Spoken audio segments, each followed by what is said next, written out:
these rounded Fermi surfaces in the middle of the brilliant zone, and there are two in the corner. And this model has been, of course, taken immediately for the major theoretical calculations in the field. The next slide shows that this Fermi surface is never observed in any of the iron pnictides we have studied until now.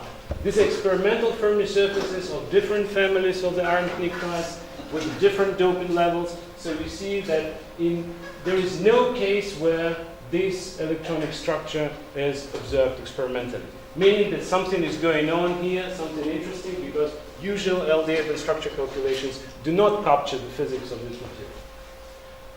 I start slowly from introducing the experimental technique, which is very simple but and straightforward, but very direct. So the only thing we do, not as others do, is that we are using the synchrotron radiation, and we run the helium-3 cryostat right at the synchrotron, which allows us to keep the temperature of our samples of the order of 1 Kelvin. The rest is conventional. We have the beam coming from the beam line, which with variable excitation energy. This emits electrons, and the electronic lens projects electrons which left the sample at the same angle to the same position of the entrance slit. So in such a way, this direction of the entrance slit selects the angles, meaning momentum.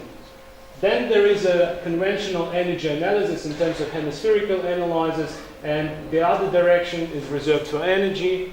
The unit of the information of the modern ARPAS experiment is shown here. This is already two-dimensional distribution of the photo emission intensity, which tells us how electrons are distributed as a function of both momentum and energy simultaneously.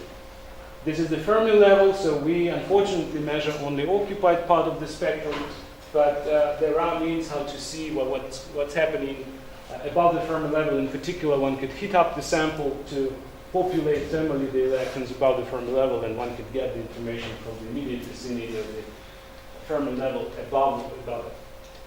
Then this is a static condition, so nothing is moving. Then we can rotate the sample so that we can scan the whole momentum space, and this is the band structure of the material. So here the time is a rotation of the sample, and we scan the three-dimensional space, in this case kx, ky, and energy.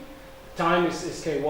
Then we can scan the same data set, changing the energy, so we can look for the momentum distribution at a particular energy.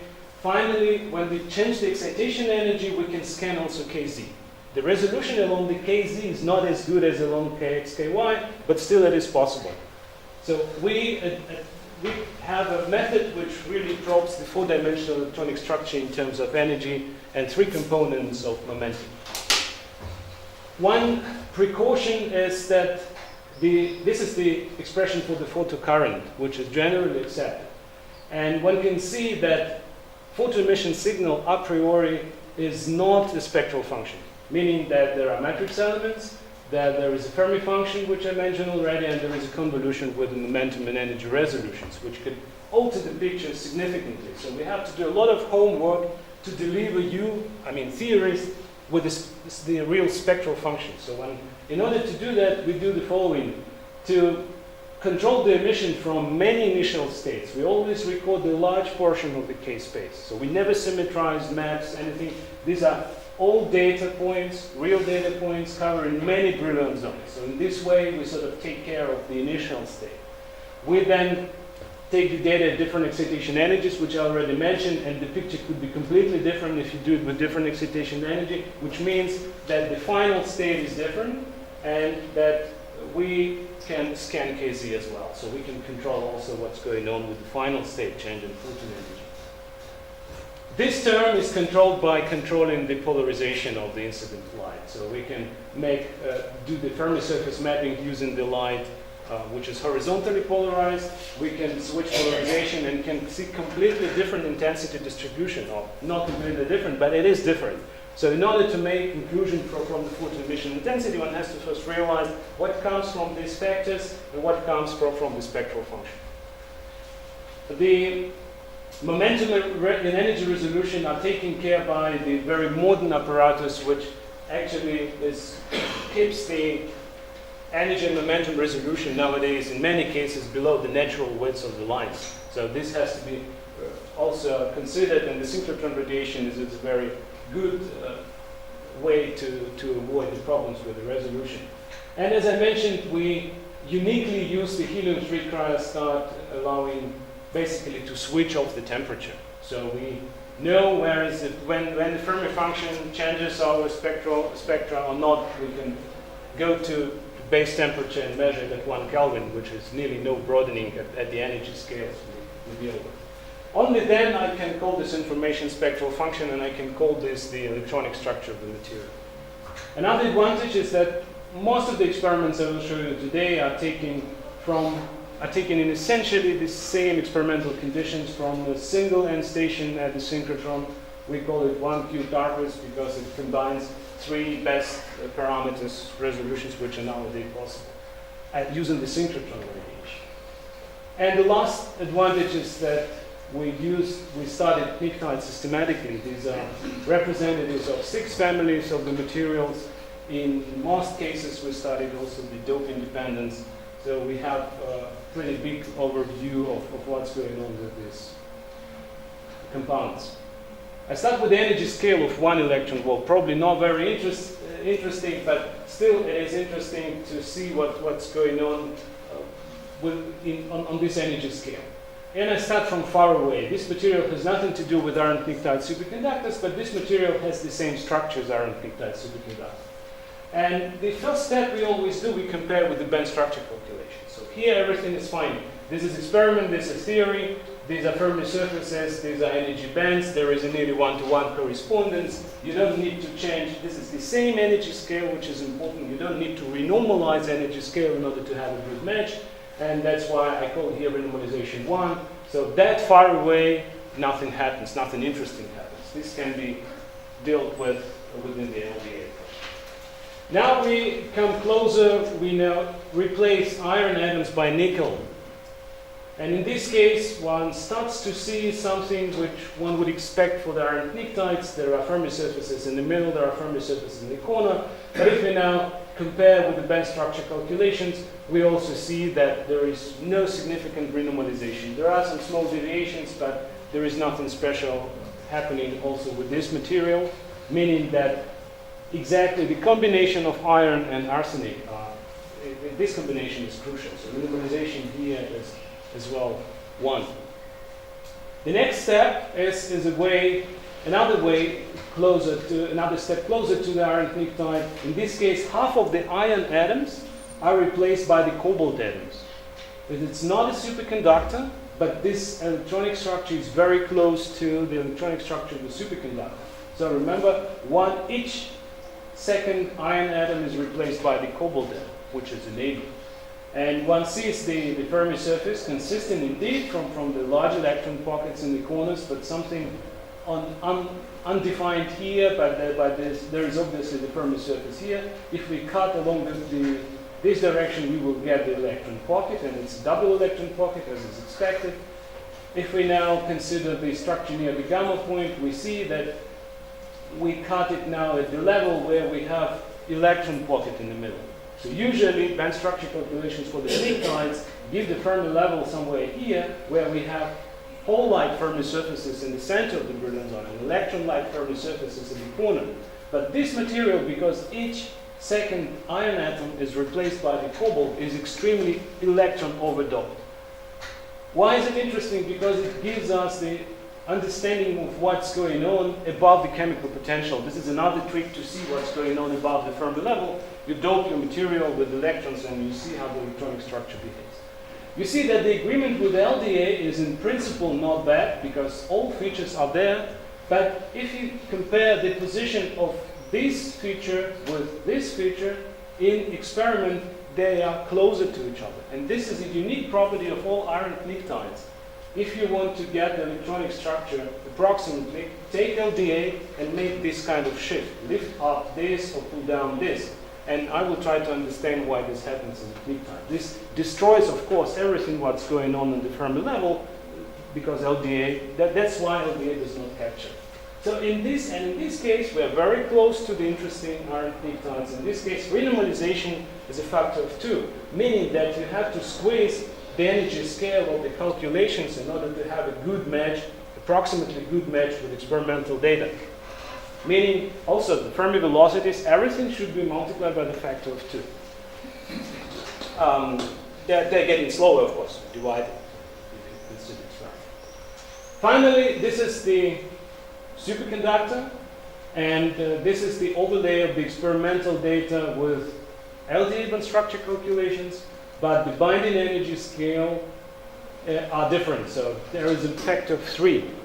So the real superconducting material with this Fermi surface shows that the renormalization of the band structure close to the Fermi level is of the factor of 3. And all optimally doped, or close to optimally doped materials will have this kind of degree of renormalization.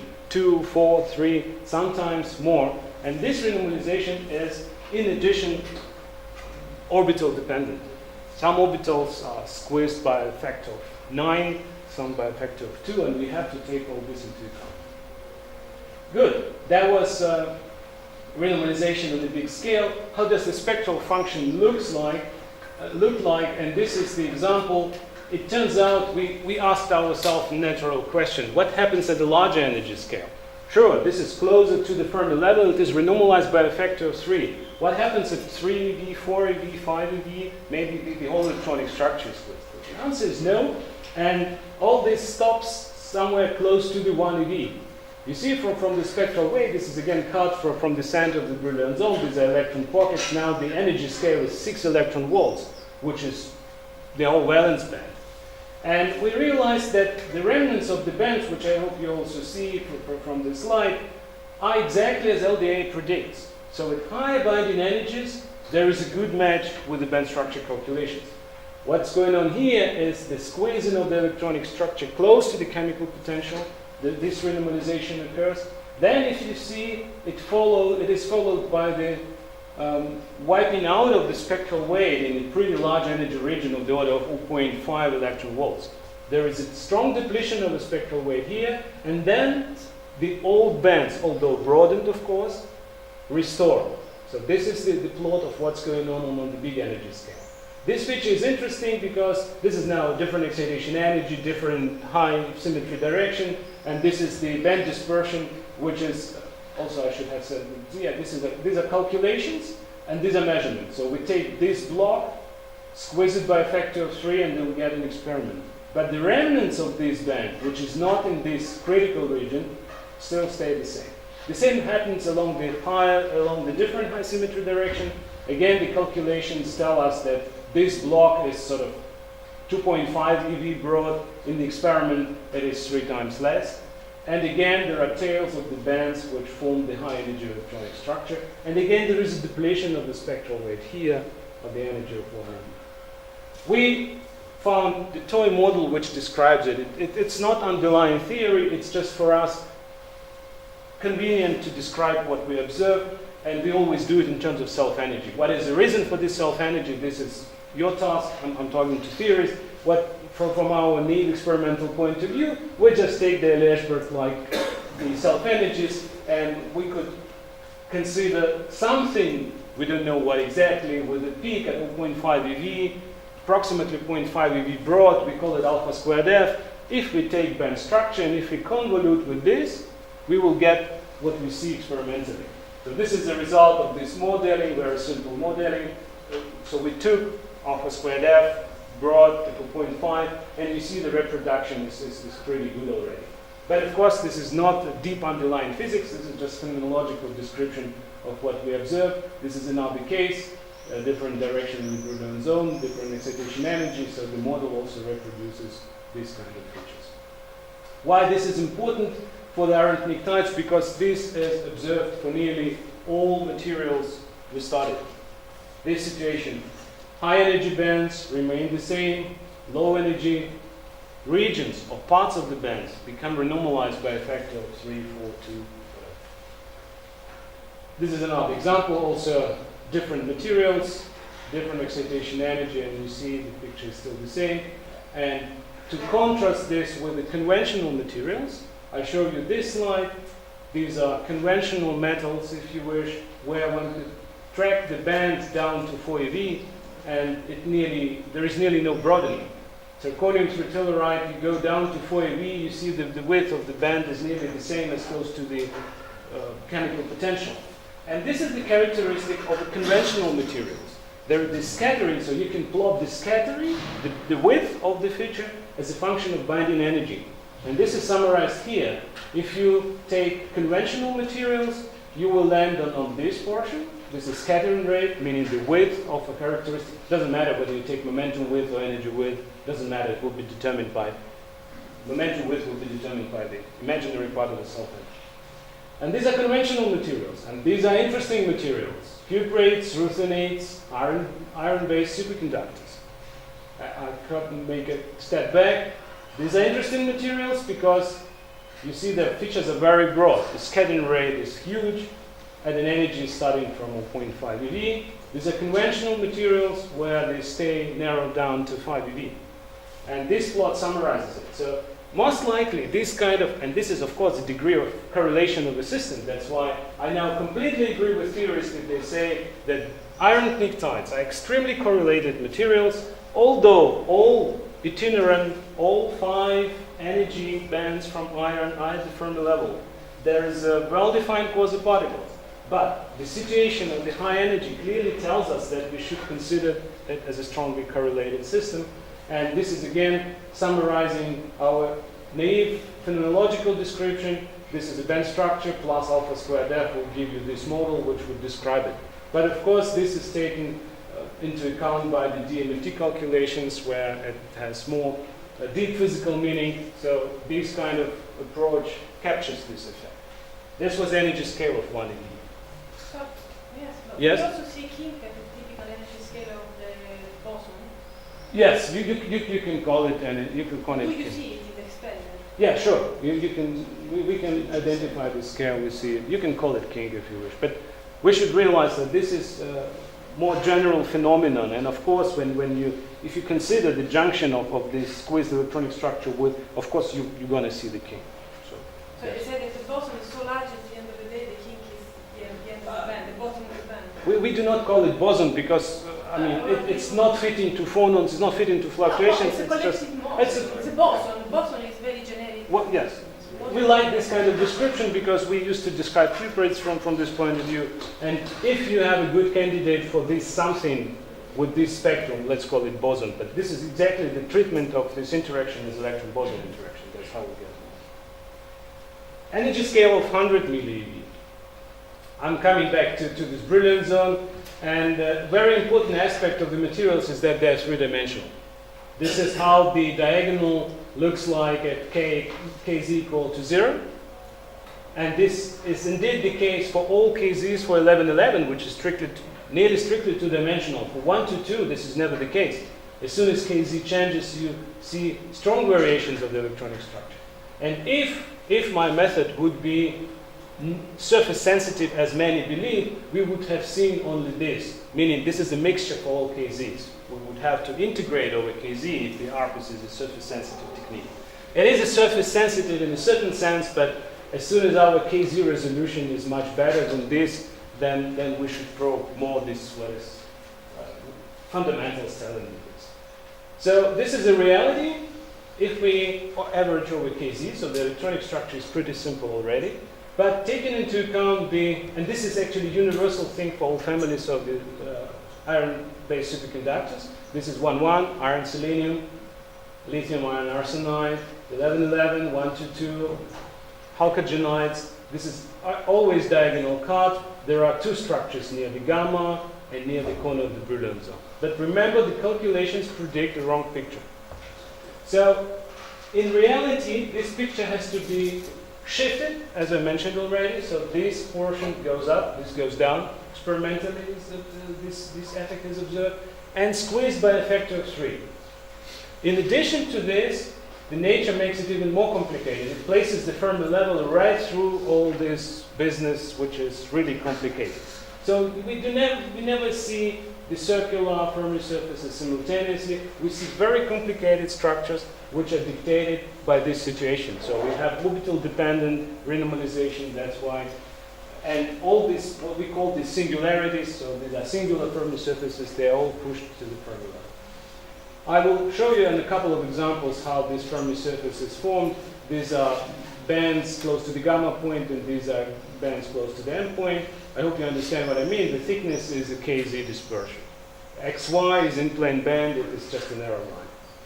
This is my favorite example, lithium iron arsenide. This is the Fermi surface map, and it is very clear what we see. There is a big Fermi surface, and this is this XY Fermi surface, which is extremely two-dimensional. It doesn't depend on excitation photon energy. If we now make a cut through the corner, we see the electron-like bands, and it is doubled, so I can place also safely these electron-like pockets in the corners of the brilliant zone. But in order to answer the question what is in the middle of the brilliant zone, I have to be more cautious, because sometimes it is this kind of butterfly flying in this direction, in this direction. This is a different. Sometimes we have 4 points, so it needs more attention. And in this case, we used the full power of the method to vary the experimental parameters. These are data taken with different polarizations. And from this plot, I would have to conclude that there is a big hole-like Fermi surfaces calculations predict, because there are 2 crossings. But the measurements with the different polarization tell me that simply the part of the signal is missing because of the symmetry selection rules. We have XZ, XY orbitals, and they have a certain symmetry. Our experimental conditions can pick this up, so I have to consider this situation. And it tells me that this band never crosses the chemical potential from this point of view. So, should I just remove this question mark and say there is no Fermi surface? Again, the question, no, the answer is not, because there is excitation energy dependence, and it can happen that at certain KZ we do have a Fermi surface there. We found this KZ where the top band crosses the Fermi level, and therefore I put here this sort of full circle, which tells me that this is a 3-dimensional Fermi surface. We have in the gamma no Fermi surface, but around the Z point we have a whole pocket. That's why the situation in terms of bands in this material is depicted here. XY crosses and makes a big Fermi surface. XZ, YZ, one of them never touches the Fermi level, and one of them touches for some particular KZ value. Electron pockets are big and well developed. That's why I take this as a schematics for my Fermi surface for this material. Now I take slightly different material. This is now not lithium but sodium, and this material is doped with cobalt, so it's electron doped. And one could see immediately that there is no large Fermi surface over here, but there are electron pockets, lower, smaller in size, in the corners of the brilliant zone, and one can clearly see that XY band doesn't make it to the Fermi level, so it stays below.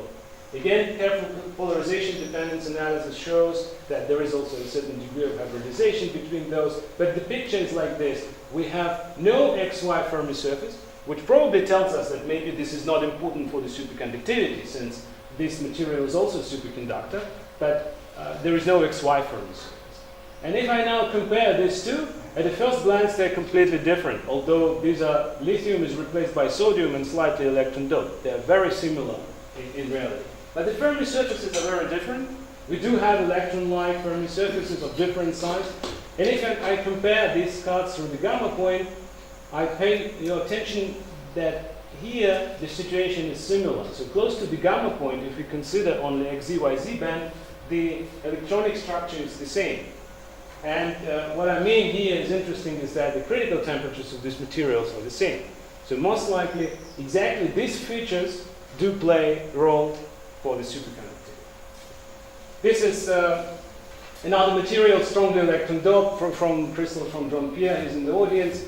I'm showing it to introduce another class of materials. This is 122, which is extremely 3-dimensional. But here one could also see clearly that there are electron pockets of a large size. There is a 3-dimensional Fermi surface in the middle. So again, also in 122 materials, this situation with singular Fermi surfaces. We call it singular Fermi surfaces, but please understand it means we are cutting the band edges or the places where the bands are strongly hybridized. If we turn to conventional cobalt doping, the situation is nearly the same. Here we did more extensive studies using different polarization. Here XY band is again at the Fermi level. So, but critical temperatures are similar to those samples where and doping is achieved by substitution of the platinum. This polarization dependence I showed you before, it strongly depends on the orientation of the material. For instance, if it is like this, then two polarizations are nearly the same, which gives me a very powerful instrument to determine the orbital composition of the states which we see at the Fermi level. So we can deliver not only Fermi surface underlying dispersion, but also the orbital composition. And in this particular case, of course, the photon energy dependence is very pronounced, telling me that I indeed deal with a 3D Fermi surface. Again, as I mentioned, the resolution is not as good as a function of Kz, because we are surface sensitive, but still one could identify the three-dimensionality. Finally, this is optimally doped 1-2 material with a Tc close to 40 Kelvin, and we see that there is no singularities along the gamma point. So maybe my conclusion that the singular Fermi surfaces are important for the superconductivity is not correct, because here is a Tc nearly 40 Kelvin, huge electron, huge hole-like Fermi surfaces around the gamma point, as actually calculations predict. But in this case, I should look not into the center, but to the corner. The calculations for this material predict accurate electron-like pockets here. What we see experimentally, strange propellers. This is the situation near the gamma point, 3 bands, 3 hole-like Fermi surfaces. Around the corner, there are propellers, which we studied really extensively at different polarizations, and they have nothing to do with the large electron pockets predicted theoretically. So this is again polarization dependence. It turns out that this structure at the corner consists of several Fermi surfaces. There is a tiny electron-like pocket just in the corner, and petals, or propeller blades as we call them, which are hole-like origin and which are slightly three-dimensional. So we do have, again, the singular Fermi surfaces also in this important representative of 1-2 materials, which have singularities not in the center of the Brillouin zone, but at the corner of the Brillouin zone. The situation here is schematically represented here. We have tops, the band edges of the hole-like bands are here, it's no problem, but this singularity starts to play a role. Finally, I again show you the reminder, the discrepancy between all the Fermi surfaces, and now I showed you several examples how we restore the true Fermi surface, and this is the collection of our data for collection of the schematic plots for different families, for most superconducting representative for each family with the highest Tc. And you see always there are what we call singular Fermi surfaces, either in the middle or in the corner. We even found a material where both singularities are present. And this material is 1111. This was slightly cobalt doped, but this one holds the record of Tc. So there are two kind of singularities simultaneously in this material. And this reminds me one of the pretty old papers from people sitting also in the audience here who emphasized that the proximity of the chemical potential to the band edge singularities could be very important for the superconductivity. And I believe this kind of plot could be a link between the two communities here present at the conference. So maybe we indeed need an input from the ultra-cold gases community to consider this as a possible BCS-BC crossover. So maybe this would be the relevant approach for the superconductivity in iron pnictons. To finalize this part about the 100 MeV energy scale, if you want to understand the electronic structure of these materials, quickly take the band structure calculations and plot the Fermi level like this. And this would be approximately you will get the electronic structure of this. Good. Energy scale of 10 MeV. This is interesting energy scale because here we can see coupling two other degrees of freedom in the system, and then we can classify them and probably find the suitable candidate for pairing. We do see kinks, and the energy of the kink matches the characteristic energy of the spin fluctuations. We do see, we do see the dips in the spectra. We do see the dips in the spectra. In analogy with the cuprates, there were the famous peak dip hump, and this dip tells me that there is something going on here, namely, again, could be treated as a coupling to bosonic mode. And this energy is, again, matching the spin fluctuations, the magnetic excitation energy.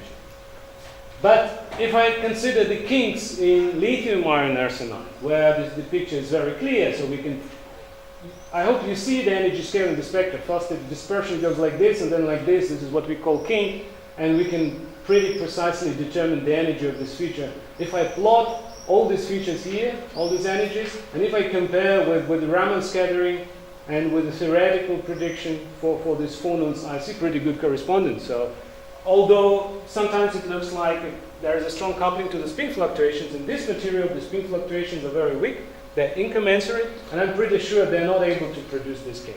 So I have to mention that there is a good coupling to phonons as well. Finally, the most interesting energy scale is of 1 millieV. Here the energy gaps are visible.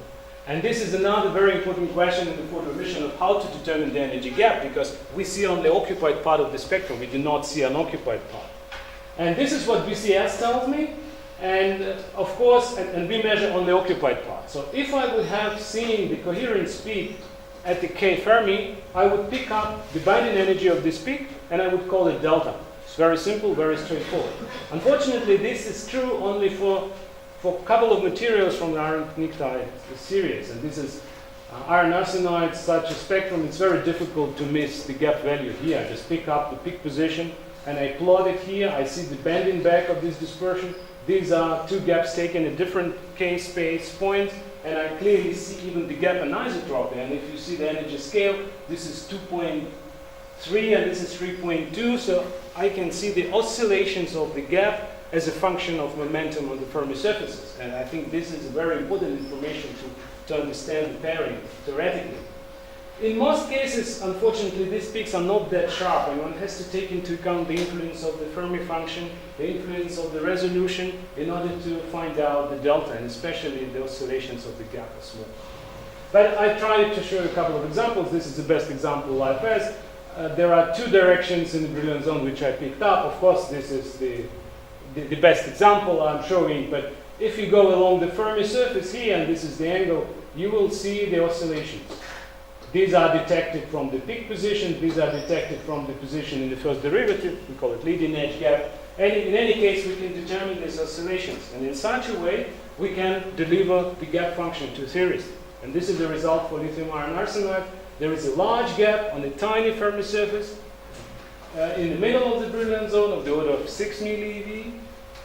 There are smaller gaps on the gamma, on the big XY Fermi surface, but clearly oscillating, showing where the pairing is minimal, where the pairing is maximal. So it's probably a good piece of information to identify who's responsible for the superconductivity. And these are gaps on 2 electron pockets. The first result is very unusual here, is that the gap on the electron pockets oscillate in phase. Most of the popular theoretical models at that time considered that they oscillate in antiphase.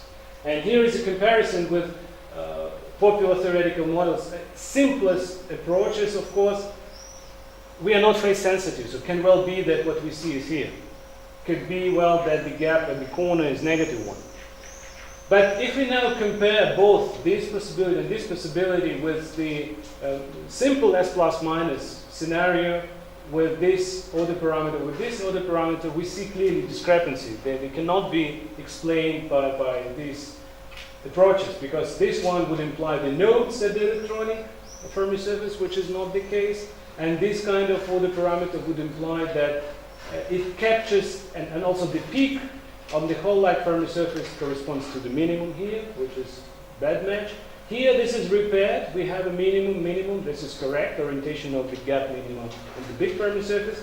But if you look at the orientation of the maximum minimum of electron pocket, this is again a mismatch. That's why we thought, well, this is probably not the best approach, maybe orbital fluctuations which reproduce the gap more accurately is better. And what we did finally is we tried to reproduce it for different materials. This is now halcogenides. This Fermi surface is very tiny. The momentum resolution plays an important role. There are also oscillations of the gap on both electron Fermi surface and the whole Fermi surface, and the gap function is very interesting. It reproduces here, in the corner of the Brillouin zone, reproduces the one determined for the light path. But in the middle, because of so this is what we see, but because the Fermi surface is tiny and momentum resolution plays a huge role, it can well be that the D wave, which is inside, is hidden by this momentum resolution. And these oscillations with minima pointing directly in between electron pockets, that's why we don't have nodes on the electron pocket, can well be that the D wave is also possible in this materials. For the 1 to 2, I show you just the result. It's mostly an isotropic gap, but there is a strong orbital dependence of the gap. As soon as the XY orbital, which I pointed out before, it's probably not relevant for the superconductivity. As soon as XY orbital participates in the formation of the Fermi level signal, the gap goes down. This Fermi surface is XY, this is Fermi surface XY, and as a function of KZ, as soon as we have a mixture of XY, which is green one, the gap is small. The largest gap is always on XZYZ orbitals. Maybe this information also important. This is confirmed by, in another material now, with this short, small oscillations. So we thought we have electronic structure, we have a gap function. We should ask theories to check the theories because we have all ingredients to do that. The idea was we have electronic structure, we do the so-called quasi-particle tight binding fit, meaning that we reproduce not only the position of the experimental peaks but also the orbital composition using the polarization dependence, and we deliver this information to the theories. They do calculations, they solve the problem of the superconductivity within their approach, and they give us the output, the gap function. And the gap function we can measure experimentally, as I showed. We were happy that many groups responded. This is a result from Peter Hirschfeld and Doug Scalapino group spin fluctuation approach. The dashed lines are experimental data, fully covered by the full lines here, meaning agreement is good. The only discrepancy is the small Fermi surface in the middle and the largest gap. So this approach did not reproduce this, but the overall agreement is pretty good, in spite of the fact that there are discrepancies with the structure calculations, no nesting and so on. Still, but there is a discrepancy here.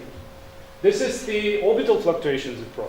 Again, dash data, experimental data, solid line theory. They got the largest gap in the middle of the Brillouin zone, but there are discrepancies also in the momentum dependence here. Finally, Andrei Chubukov with colleagues in India Roman calculated this considering purely electronic pairing without spin fluctuations. They found very different elegant solutions which also qualitatively reproduce the result. There are discrepancies, but nevertheless they did it. So I asked myself what this could all mean, and it means that for me that either experiment is not conclusive or the details do matter. So we have to do our experiments with higher precision, and we came back to LIFES again, and we measured it once again with a very high precision. Now this is now all experiment, there are no theory here, and you see that all the details can be seen in extremely nicely, and we can zoom in using different excitation energy, and we anticipating new data sets which would reproduce, which would deliver the gap function with even higher precision than that. In particular, the interesting observation is that the electron pockets are not degenerate along the high symmetry direction. This is tetragonal system pointing clearly towards the importance of the spin-orbit interaction. So they are not like this, they are like this. And another place where spin-orbit interaction is seen and the lifting of the degeneracy at the gamma point. So it is here, and indeed, if you cut here, you will get the two peaks separated by 10 millieV, which is the measure of the spin-orbit interaction in this system, directly measured now.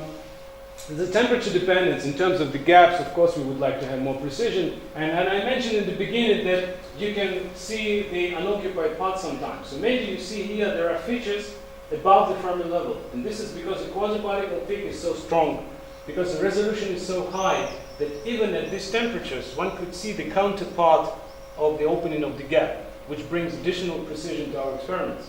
I was surprised 10 years back when it has been done for BISCA with a typical energy scale 20 millieV with the energy scale here 40. The people observed close to 100 Kelvin, observed the counterpart here, and this allows very precise gap determination. So nowadays, this is possible in the LIFES with a better than the order of magnitude energy scale. So finally, at this point, I would like to finish, I just mentioned the plan B, which I always had. If the singularities are important, then probably we have to spend some time finding the materials where the singularities are sitting at the Fermi level. And because in all superconductors we have seen until today, in any family, the singular features are always in the vicinity of the Fermi level. And this is a very good example from my point of view, where there are no features in a big proximity to the Fermi level. These are known to be non-superconductor. At this point, I would like to thank all the people who supported, who participated in this work. This is my ARCUS group in Dresden, former members and other people who participated in the experiments. A special thanks to the single crystal growers who patiently wait for us because we are very slow with publishing. And of course, the theoretical support is very important. Funding for creation of such end station. The synchrotron is important, of course, and I thank you for your attention. Thank you for listening.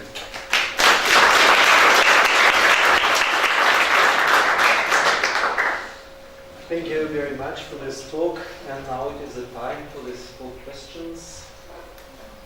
So, is there any qualitative difference between your interpretation of the high energy normalization with respect to the result of the MFT?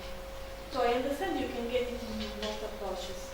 When you do the MFT calculation, essentially you have a non-retarded interaction, and here you're putting a retarded interaction.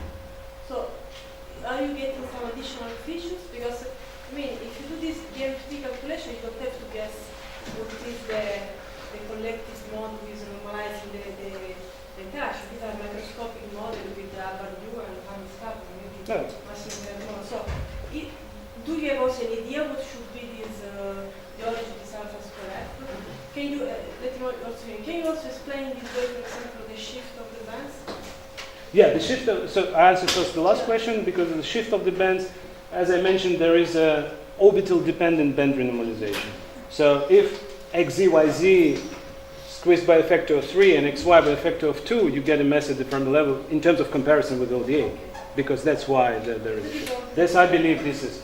But in terms of course, I mentioned this, DMFT does it on a deeper physical level. That's why they reproduce the data in most cases. So, I mean, this is our model is just a phenomenological model to understand what we see. You can treat it in terms of coupling to the boson, but if the MFT does it and everything is included and they reproduce the spectral function,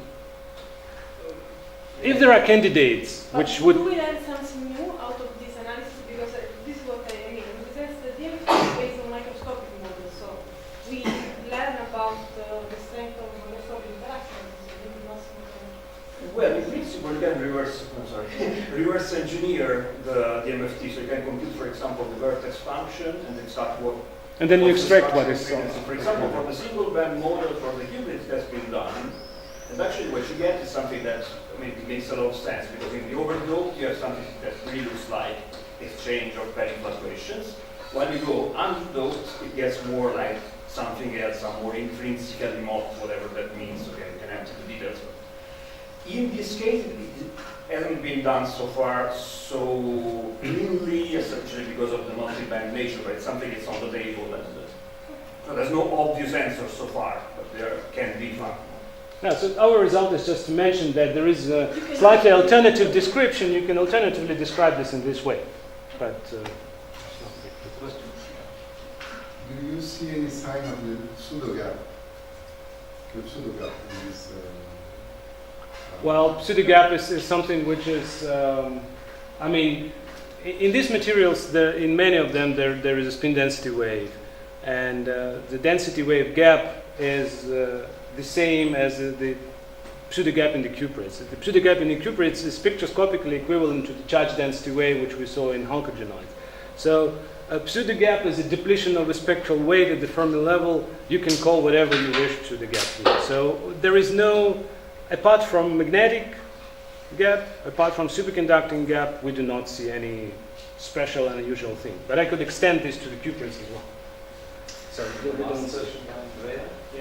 I was wondering if is it possible to correlate the highest TC you observe in your systematic analysis with the ratio between delta 2 and delta 1, between the two gaps, to see if there is some optimal condition between. This is to be done. This is to be done. We never did it, but I forgot to mention that indeed we always thought that the singular Fermi surface is always bear the largest gap. But there is always a second component, so which, as you know better than me, is needed, and it's always there, and the gap is there smaller. So, in which proportion to take it, I don't know. We didn't do this, but this Because it can be interesting in terms of fluctuation, because, okay, from the large gap you can gain from the pairing and the high TC and the high energy scale for pairing. From the other band you can take the suppression of superconducting fluctuation. And so, I mean, it can be that in your data will appear some optimal condition for high TC superconductivity. And this can be done. Okay, we have to move on, and let's thank the speaker again. The next speaker in this session is Professor Bianconi, and he will talk about the shape resonances and their role in the multi-band superconductivity.